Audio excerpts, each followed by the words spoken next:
তোমাদের এই গাছটা আমি দেখাই। এই দেখো, আমি রাস্তার ধার থেকে নিয়ে এসলাম। দেখো গাছটা আমি ভাবেছিলাম যে কেটে ফেলবো, একটা ফুল হয় না। তারপরে দেখো কি সুন্দর ফুলগুলো ফুটেছে। এই সৌন্দর্যটাই আলাদা একটা।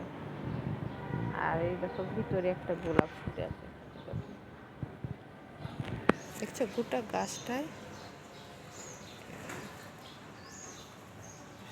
গাছটায় ফুল হয়েছে।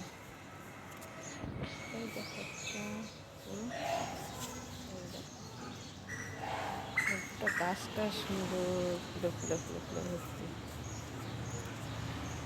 তবে ফুলটা 2-3 দিন আগে ফুটেছে,